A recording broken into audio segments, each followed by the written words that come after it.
ಒಂದು ಕ್ಷಣ ಆಲೋಚಿಸಿ, ಒಂದು ದೇಶ ತನ್ನ ಮನೆಯ ದೀಪಗಳನ್ನು ಹಚ್ಚಲು ಸಹ ಪಕ್ಕದ ದೇಶದ ಕಡೆಗೆ ನೋಡಬೇಕಾದ್ರೆ, ಆದರೂ ಆ ದೇಶವೇ ಕಂಡು ತೋರಿಸಲು ಶುರು ಮಾಡಿದ್ರೆ ಪರಿಸ್ಥಿತಿಗಳು ಎಷ್ಟು ವಿಚಿತ್ರವಾಗಿರುತ್ತವೆ. ಈಗ ಬಾಂಗ್ಲಾದೇಶದೊಂದಿಗೆ ಇದೇ ರೀತಿಯದ್ದು ನಡೆಯುತ್ತಿದೆ.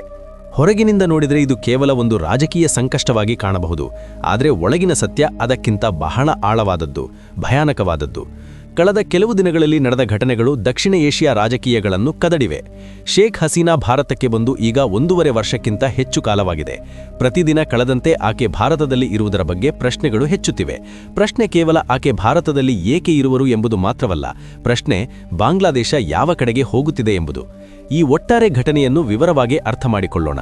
ಆದರೆ ಅದಕ್ಕಿಂತ ಮುಂಚೆ ವಿಡಿಯೋವನ್ನು ಲೈಕ್ ಮಾಡಿ, ಚಾನಲ್ ಅನ್ನು ಸಬ್ಸ್ಕ್ರೈಬ್ ಮಾಡಿ, ಏಕೆಂದರೆ ಇದು ನಿಮಗೆ 1 ಸೆಕೆಂಡಿನ ಕೆಲಸ, ಆದರೆ ನಮಗೆ ಬಹಳ ಸಹಾಯ ಮಾಡುತ್ತದೆ. ಬಾಂಗ್ಲಾದೇಶದ ಅಂತರಿಮ ಸರ್ಕಾರ ಒಂದೆಡೆ ಭಾರತಕ್ಕೆ ವಿರೋಧವಾಗಿ ಕಠೋರ ಧೋರಣೆ ತೋರಿಸಲು ಪ್ರಯತ್ನಿಸುತ್ತಿದೆ, ಮತ್ತೊಂದೆಡೆ ಅದೇ ಭಾರತದ ಮೇಲೆ ತಮ್ಮ ಅಗತ್ಯಗಳಿಗಾಗಿ ಸಂಪೂರ್ಣವಾಗಿ ಅವಲಂಬಿತವಾಗಿದೆ. ಈ ವೈರುಧ್ಯವೇ ಈ ಒಟ್ಟು ಸಂಕಷ್ಟದ ನಿಜವಾದ ಚಿತ್ರಣ. ಬಾಂಗ್ಲಾದೇಶದಲ್ಲಿ ದಂಗೆ ನಡೆದಾಗಿನಿಂದ ಅಲ್ಲಿನ ಪರಿಸ್ಥಿತಿಗಳನ್ನು ಸರಿಪಡಿಸಲು ಬದಲು ಇನ್ನೂ ಹೆಚ್ಚು ಹದಗೆಡುತ್ತಿವೆ. ರಸ್ತೆಗಳಲ್ಲಿ ಭಯವಿದೆ, ಮಾರುಕಟ್ಟೆಗಳಲ್ಲಿ ಅನಿಶ್ಚಿತತೆ ಇದೆ, ಅತ್ಯಧಿಕವಾಗಿ ಭಯ ಅಲ್ಪಸಂಖ್ಯಾತರ ಹೃದಯಗಳಲ್ಲಿ ಬೇರೂರಿದೆ. ಹಿಂದೂಗಳು ಮತ್ತು ಇತರ ಅಲ್ಪಸಂಖ್ಯಾತರು ತಮ್ಮನ್ನು ತಾವು ಅಸುರಕ್ಷಿತರೆಂದು ಭಾವಿಸುತ್ತಿದ್ದಾರೆ. ಇತ್ತೀಚೆಗೆ ಹಿಂದೂಗಳೊಂದಿಗೆ ನಡೆದವು ಪ್ರಪಂಚವನ್ನು ಆಶ್ಚರ್ಯಗೊಳಿಸಿವೆ. ನಿರಂತರವಾಗಿ ಅಲ್ಲಿ ಅವರ ಮೇಲೆ ನಡೆಯುತ್ತಿರುವ ಅತ್ಯಾಚಾರಗಳ ಬಗ್ಗೆ ಸುದ್ದಿಗಳು ಬರುತ್ತಿವೆ. ಇವೆಲ್ಲವೂ ಮಧ್ಯದಲ್ಲಿ ಸರ್ಕಾರದ ನಿಯಂತ್ರಣ ದುರ್ಬಲವಾಗಿ ಕಾಣುತ್ತಿದೆ. ಈಗ ಆ ವಿಷಯಕ್ಕೆ ಬನ್ನಿ. ಅದು ಬಾಂಗ್ಲಾದೇಶವನ್ನು ಮತ್ತೆ ಭಾರತದ ಬಾಗಿಲಿಗೆ ತಂದಿದೆ. ಬಾಂಗ್ಲಾದೇಶ ಈಗ ವಿದ್ಯುತ್ ಗಂಭೀರ ಸಂಕಷ್ಟದೊಂದಿಗೆ ಹೋರಾಡುತ್ತಿದೆ. ಈ ಸಂಕಷ್ಟ ಅಕಸ್ಮಾತ್ತಾಗಿ ಬಂದಿಲ್ಲ. ಇದರ ಹಿಂದೆ ಅನೇಕ ಕಾರಣಗಳು ಒಂದೊಂದಾಗಿ ಹೊರಬೀಳುತ್ತಿವೆ. ರಾಜಕೀಯ ಸಂಕಷ್ಟ ಆರಂಭವಾದಾಗಿನಿಂದ ವಿದ್ಯುತ್ ಉತ್ಪಾದನಾ ಕೇಂದ್ರಗಳಲ್ಲಿ ಕೆಲಸ ಮಾಡುವ ಉದ್ಯೋಗಿಗಳ ನಡುವೆ ಅಲ್ಲೋಲ ಕಲ್ಲೋಲ ವ್ಯಾಪಿಸಿತು. ಎಲ್ಲೋ ಸಮ್ಮೆಗಳು ಶುರುವಾದವು, ಎಲ್ಲೋ ಕೆಲಸ ಮಾಡಲು ನಿರಾಕರಣೆ, ಎಲ್ಲೋ ಭದ್ರತೆಯ ಭಯ. ಇದರ ನೇರ ಪ್ರಭಾವ ವಿದ್ಯುತ್ ಉತ್ಪಾದನೆಯ ಮೇಲೆ ಬಿದ್ದಿತು. ಮುಂಚೆ ಸರಿಯಾಗಿ ಕೆಲಸ ಮಾಡುತ್ತಿದ್ದ ಕೇಂದ್ರಗಳು ಈಗ ಪೂರ್ಣ ಸಾಮರ್ಥ್ಯದೊಂದಿಗೆ ನಡೆಯಲಾರದೇ ಇವೆ. ಆದರೆ ಇದು ಕೇವಲ ಮಾನವ ಶಕ್ತಿ ಸಮಸ್ಯೆ ಮಾತ್ರವಲ್ಲ, ನಿಜವಾದ ಸಮಸ್ಯೆ ಕಲ್ಲಿದ್ದಲು. ಬಾಂಗ್ಲಾದೇಶ ತನ್ನ ವಿದ್ಯುತ್ನಲ್ಲಿ ದೊಡ್ಡ ಭಾಗವನ್ನು ಕಲ್ಲಿದ್ದಲು ಆಧಾರಿತ ವಿದ್ಯುತ್ ಕೇಂದ್ರಗಳಿಂದ ಉತ್ಪಾದಿಸುತ್ತದೆ. ಇದಕ್ಕೆ ಕಲ್ಲಿದ್ದಲನ್ನು ಆಮದು ಮಾಡಿಕೊಳ್ಳಬೇಕು. ಹೆಚ್ಚಿನ ಕಲ್ಲಿದ್ದಲು ಇಂಡೋನೇಷಿಯಾ, ದಕ್ಷಿಣ ಆಫ್ರಿಕಾ ಮತ್ತು ಆಸ್ಟ್ರೇಲಿಯಾದಿಂದ ಬರುತ್ತದೆ. ಭಾರತ ಕೂಡ ಕೊಂಚ ಕಲ್ಲಿದ್ದಲು ರಫ್ತು ಮಾಡುತ್ತದೆ, ಆದರೆ ಅದು ಒಟ್ಟು ಅಗತ್ಯದಲ್ಲಿ ಚಿಕ್ಕ ಭಾಗ ಮಾತ್ರ. ಈಗ ಬಾಂಗ್ಲಾದೇಶದಲ್ಲಿ ಪರಿಸ್ಥಿತಿಗಳು ಹದಗೆಟ್ಟಾಗ ಬಂದರುಗಳು ಮತ್ತು ಲಾಜಿಸ್ಟಿಕ್ಸ್ನ ಮೇಲೆ ಪ್ರಭಾವ ಬೀಳುವುದು ಖಚಿತ. ಆಮದು ರಫ್ತು ದಾದಾಪು ನಿಂತು ಹೋಯಿತು. ಹಡಗುಗಳ ಚಲನೆ ನಿಧಾನವಾಗಿದೆ. ಅನೇಕ ಶಿಪ್ಮೆಂಟ್ಗಳು ಸಮಯಕ್ಕೆ ತಲುಪಲಿಲ್ಲ. ಫಲಿತಾಂಶವಾಗಿ ಕಲ್ಲಿದ್ದಲು ಸರಬರಾಜು ಅಕಸ್ಮಾತ್ತಾಗಿ ಕಡಿಮೆಯಾಯಿತು. ಅಂಕಿಅಂಶಗಳು ಹೇಳುತ್ತಿವೆ, ಕಳೆದ 1 ವರ್ಷದಲ್ಲಿ ಬಾಂಗ್ಲಾದೇಶದ ಕಲ್ಲಿದ್ದಲು ಆಮದು 3.3 ಮಿಲಿಯನ್ನಿಂದ 7.7 ಮಿಲಿಯನ್ ವರೆಗೆ ಹೆಚ್ಚಾಗಿದೆ. ಅಂದರೆ ಬಲವಂತವಾಗಿ 2 ಪಟ್ಟು ಹೆಚ್ಚು ಕಲ್ಲಿದ್ದಲು ಖರೀದಿಸಬೇಕಾಯಿತು. ಆದರೆ ಇಲ್ಲಿ ಕೂಡ ಸಮಸ್ಯೆ ಮುಗಿದಿಲ್ಲ. ಕಲ್ಲಿದ್ದಲು ಖರೀದಿಸಲು ಪಾವತಿ ಡಾಲರ್ಗಳಲ್ಲಿ ಮಾಡಬೇಕು. ಇಲ್ಲಿಯೇ ಡಾಲರ್ ಸಂಕಷ್ಟ ಪ್ರವೇಶಿಸುತ್ತದೆ. ಬಾಂಗ್ಲಾದೇಶ ಕಳೆದ 2 ವರ್ಷಗಳಿಂದ ಡಾಲರ್ ಕೊರತೆಯೊಂದಿಗೆ ಹೋರಾಡುತ್ತಿದೆ. ವಿದೇಶಿ ವಿನಿಮಯ ನಿಲುವುಗಳು ನಿರಂತರವಾಗಿ ಕಡಿಮೆಯಾಗುತ್ತಿವೆ. ಖಜಾನೆಯಲ್ಲಿ ಡಾಲರ್ಗಳು ಕಡಿಮೆ ಇದ್ದರೆ ಅಂತಾರಾಷ್ಟ್ರೀಯ ವ್ಯಾಪಾರ ಸ್ವತಃ ಕಷ್ಟವಾಗುತ್ತದೆ. ಕಲ್ಲಿದ್ದಲು ಖರೀದಿ, ಇಂಧನ ತೆಗೆದುಕೊಳ್ಳುವುದು ಅಥವಾ ಯಾವುದೇ ಅಗತ್ಯ ಆಮದು ಪಾವತಿ, ಎಲ್ಲೆಡೆ ಸಮಸ್ಯೆಗಳು ಬರುತ್ತವೆ. ಫಲಿತಾಂಶವಾಗಿ ಬಾಂಗ್ಲಾದೇಶ ಬಯಸಿದಷ್ಟು ಕಲ್ಲಿದ್ದಲು ಆಮದು ಮಾಡಿಕೊಳ್ಳಲಾರದೇ ಇದೆ. ಕಲ್ಲಿದ್ದಲಿಲ್ಲದೆ ವಿದ್ಯುತ್ ಹೇಗೆ ಉತ್ಪಾದನೆಯಾಗುತ್ತದೆ? ಫಲಿತ ಸ್ಪಷ್ಟ: ಲೋಡ್ ಶೆಡ್ಡಿಂಗ್, ಪವರ್ ಕಟ್ಗಳು ಮತ್ತು ಕೈಗಾರಿಕೆಗಳ ಮೇಲೆ. ಇಲ್ಲಿ ಒಂದು ದೊಡ್ಡ ಪ್ರಶ್ನೆ ಇದ್ದಿದೆ. ತನ್ನ ಮೂಲಭೂತ ಅಗತ್ಯಗಳನ್ನು ಸಹ ತಾನು ಪೂರೈಸಿಕೊಳ್ಳಲಾರದ ದೇಶ ಭಾರತದೊಂದಿಗೆ ಸ್ಪರ್ಧಿಸುವ ಆಲೋಚನೆ ಹೇಗೆ ಮಾಡುತ್ತದೆ? ಆದರೆ ರಾಜಕೀಯಗಳಲ್ಲಿ ತರ್ಕಕ್ಕಿಂತ ಅಹಂಕಾರ ಹೆಚ್ಚು ಕೆಲಸ ಮಾಡುತ್ತದೆ. ಅಂತರಿಮ ಸರ್ಕಾರ ಬಹುಶಃ ಭಾರತಕ್ಕೆ ಭಯಪಡದೇ ಇದ್ದೇನೆಂದು ತೋರಿಸಬೇಕೆಂದು ಅನಿಸುತ್ತದೆ. ಆದರೆ ನೆಲದ ವಾಸ್ತವಿಕತೆ ಬೇರೆ ಕತೆ ಹೇಳುತ್ತಿದೆ. ವಿದ್ಯುತ್ ಸಂಕಷ್ಟ ತೀವ್ರಗೊಂಡ ತಕ್ಷಣ ಬಾಂಗ್ಲಾದೇಶದ ದೃಷ್ಟಿ ಭಾರತದ ಕಡೆಗೆ ತಿರುಗಿತು. ಏಕೆಂದರೆ ನಿಜವೇನೆಂದರೆ ಈ ಪ್ರದೇಶದಲ್ಲಿ ಬಾಂಗ್ಲಾದೇಶಕ್ಕೆ ತಕ್ಷಣ ಮತ್ತು ದೊಡ್ಡ ಪ್ರಮಾಣದಲ್ಲಿ ವಿದ್ಯುತ್ ನೀಡಬಲ್ಲ ದೇಶ ಭಾರತ ಮಾತ್ರ. ಈಗ ಪರಿಸ್ಥಿತಿ ಏನೆಂದರೆ ಬಾಂಗ್ಲಾದೇಶ ಪ್ರತಿ ತಿಂಗಳು ಸುಮಾರು $90 ಮಿಲಿಯನ್ ವಿದ್ಯುತ್ ಭಾರತದಿಂದ ತೆಗೆದುಕೊಳ್ಳುವುದರ ಮೇಲೆ ಅವಲಂಬಿತವಾಗಿದೆ. ಇದರಲ್ಲಿ ಅತ್ಯಂತ ಮುಖ್ಯ ಪಾತ್ರ ವಹಿಸುತ್ತಿದೆ ಅದಾನಿ ಪವರ್. ಭಾರತ ಸರ್ಕಾರ ಪಕ್ಕದ ದೇಶವಾದ್ದರಿಂದ ಅದಾನಿ ಪವರ್ಗೆ ಬಾಂಗ್ಲಾದೇಶದಲ್ಲಿ ವಿದ್ಯುತ್ ಸರಬರಾಜು ಮಾಡಲು ಅನುಮತಿ ನೀಡಿತು.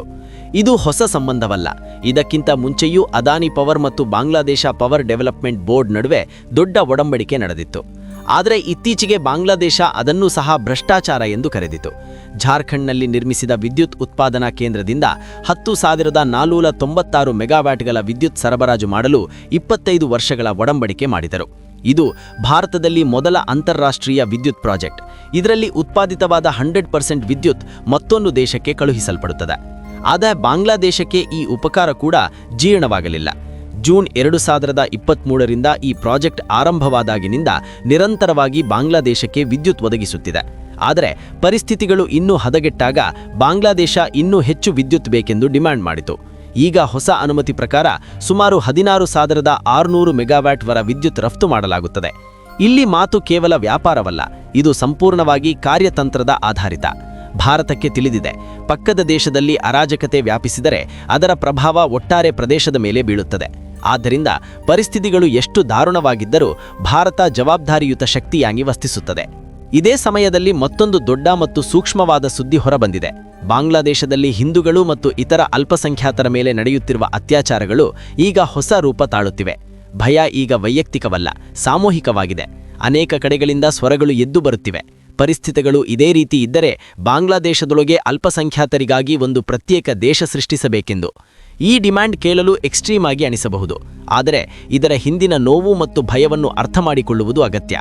ಯಾವ ಸಮುದಾಯ ತನ್ನನ್ನು ತಾನು ನಿರಂತರವಾಗಿ ಅಸುರಕ್ಷಿತವೆಂದು ಭಾವಿಸಿದರೆ ಮತ್ತು ಸರ್ಕಾರದಿಂದ ಯಾವ ಠೋಸ್ ಕ್ರಮ ಕಾಣದೇ ಇದ್ದರೆ ಅಂತಹ ಡಿಮ್ಯಾಂಡ್ಗಳು ಸ್ವತಃ ಉದ್ಭವಿಸುತ್ತವೆ. ಇದು ಕೇವಲ ರಾಜಕೀಯಗಳಲ್ಲ, ಇದು ಬದುಕುವ ಹೋರಾಟವಾಗುತ್ತದೆ. ಈಗ ಇತ್ತೀಚಿನ ಆ ಪ್ರಕಟಣೆಗೆ ಬನ್ನಿ. ಅದು ಬಾಂಗ್ಲಾದೇಶವನ್ನು ಮಾತ್ರವಲ್ಲ, ಅನೇಕ ಮುಸ್ಲಿಂ ದೇಶಗಳನ್ನು ಸಹ ಅಸಹನೀಯಗೊಳಿಸಿದೆ. PM ಮೋದಿ ಹೇಳಿದ್ದು ಡಿಪ್ಲೊಮ್ಯಾಟಿಕ್ ಆಗಿ ಇದ್ದರೂ ಸ್ಪಷ್ಟವಾದದ್ದು, ನೇರವಾದದ್ದು. ಪಕ್ಕದ ದೇಶದಲ್ಲಿ ನಡೆಯುತ್ತಿರುವವುಗಳ ಬಗ್ಗೆ ಆತಂಕಗೊಳ್ಳುವುದು ಸಹಜವೆಂದು ಹೇಳಿದರು. ವಿಶೇಷವಾಗಿ ಅಲ್ಲಿ ವಾಸಿಸುತ್ತಿರುವ ಹಿಂದೂಗಳು ಮತ್ತು ಅಲ್ಪಸಂಖ್ಯಾತ ಸಮುದಾಯಗಳ ಭದ್ರತೆಯ ಬಗ್ಗೆ 140 ಕೋಟಿ ಭಾರತೀಯರು ಆತಂಕಗೊಂಡಿದ್ದಾರೆಂದು. ಇದು ಕೇವಲ ಒಂದು ಪ್ರಕಟಣೆಯಲ್ಲ, ಒಂದು ಸಂದೇಶ. PM ಮೋದಿ ಇನ್ನೂ ಸ್ಪಷ್ಟವಾಗಿ ಹೇಳಿದರು, ಭಾರತ ಯಾವಾಗಲೂ ತನ್ನ ಪಕ್ಕದ ದೇಶಗಳು ಸುಖ, ಶಾಂತಿ ಮತ್ತು ಅಭಿವೃದ್ಧಿಯ ಮಾರ್ಗದಲ್ಲಿ ನಡೆಯಲಿ ಎಂದು ಬಯಸುತ್ತದೆ. ಭಾರತದ ಆಲೋಚನೆ ಯಾವಾಗಲೂ ಯಾರಿಗೂ ನಷ್ಟವುಂಟು ಮಾಡುವುದಲ್ಲ, ಮಾನವತ್ವದ ಮೇಲುಗೈಗಾಗಿದೆ. ಇದೇ ಮಾತು ಕೆಲವು ದೇಶಗಳಿಗೆ ಸಿಹಿಯಾಗಿ ಅನಿಸಲಿಲ್ಲ. ಅವರಿಗೆ ಭಾರತ ನೈತಿಕ ಉನ್ನತ ಸ್ಥಾನ ತೆಗೆದುಕೊಳ್ಳುತ್ತಿದೆ ಎಂದು ಅನಿಸಿತು. ಆದರೆ ನಿಜವೇನೆಂದರೆ, ಯಾವ ದೇಶದಲ್ಲಿ ಅಲ್ಪಸಂಖ್ಯಾತರ ಮೇಲೆ ಅತ್ಯಾಚಾರಗಳು ನಡೆದರೆ ಮೌನವಾಗಿರುವುದು ಕೂಡ ಒಂದು ರೀತಿಯ ಅಪರಾಧವಾಗುತ್ತದೆ. ಈ ದಿನಾಂಕದಲ್ಲಿ ಬಾಂಗ್ಲಾದೇಶ ಒಂದು ವಿಚಿತ್ರ ಪರಿಸ್ಥಿತಿಯಲ್ಲಿ ಸಿಕ್ಕಿಹಾಕಿಕೊಂಡಿದೆ. ಒಂದೆಡೆ ಭಾರತದ ಕಡೆಗೆ ಕಠೋರ ಪ್ರಕಟಣೆಗಳು, ಮತ್ತೊಂದೆಡೆ ಅದೇ ಭಾರತದ ಮೇಲೆ ಸಂಪೂರ್ಣ ಅವಲಂಬನೆ. ಈ ದ್ವಂದ್ವ ನೀತಿ ಹೆಚ್ಚು ಕಾಲ ನಡೆಯದು. ಕೊನೆಗೆ ನಿರ್ಧಾರ ಬಾಂಗ್ಲಾದೇಶ ಸರ್ಕಾರವೇ ತೆಗೆದುಕೊಳ್ಳಬೇಕು. ಅಥವಾ ನೆಲದ ವಾಸ್ತವಿಕತೆಯನ್ನು ಸ್ವೀಕರಿಸಿ ಅಲ್ಪಸಂಖ್ಯಾತರ ಭದ್ರತೆಯನ್ನು ಖಾತ್ರಿಪಡಿಸಿ ಭಾರತದೊಂದಿಗಿನ ಸಂಬಂಧಗಳನ್ನು ಕಾಪಾಡಿಕೊಳ್ಳಬೇಕು, ಅಥವಾ ಅಹಂಕಾರದ ಹೆಸರಿನಲ್ಲಿ ಪರಿಸ್ಥಿತಿಗಳನ್ನು ಇನ್ನೂ ಹದಗೆಡಿಸಬೇಕು. ಈಗ ನಿಮ್ಮಿಂದು ಪ್ರಶ್ನೆ, ಈ ಎಲ್ಲ ಒತ್ತಡಗಳ ನಂತರ ಬಾಂಗ್ಲಾದೇಶ ಸರ್ಕಾರ ನಿಜವಾಗಲೂ ಹಿಂದೂಗಳು ಮತ್ತು ಅಲ್ಪಸಂಖ್ಯಾತರ ಭದ್ರತೆಗಾಗಿ ಯಾವುದೇ ದೊಡ್ಡ ಹೆಜ್ಜೆ ಇಡುತ್ತದೆ ಎಂದು ನಿಮಗೆ ಅನಿಸುತ್ತದೆಯೋ, ಅಥವಾ ಇದೆಲ್ಲವೂ ಕೇವಲ ಪ್ರಕಟಣೆಗಳು ಮತ್ತು ಭರವಸೆಗಳೊಂದಿಗೆ ಮುಗಿಯುತ್ತದೆಯೋ? ನಿಮ್ಮ ಅಭಿಪ್ರಾಯವನ್ನು ಕಾಮೆಂಟ್ಗಳಲ್ಲಿ ಖಂಡಿತ ಬರೆಯಿರಿ. ವಿಡಿಯೋ ಇಷ್ಟವಾದರೆ ವಿಡಿಯೋವನ್ನು ಲೈಕ್ ಮಾಡಿ, ಶೇರ್ ಮಾಡಿ ಮತ್ತು ಇಂತಹ ಇನ್ನಷ್ಟು ವಿಡಿಯೋಗಳಿಗಾಗಿ ಈ ಚಾನೆಲ್ ಅನ್ನು ಸಬ್ಸ್ಕ್ರೈಬ್ ಮಾಡಿ, ಬೆಲ್ ಐಕಾನ್ ಅನ್ನು ಆಲ್ ಮೇಲೆ ಸೆಟ್ ಮಾಡಿ. ಜೈ ಹಿಂದ್, ಜೈ ಭಾರತ್, ಜೈ ಶ್ರೀರಾಮ್.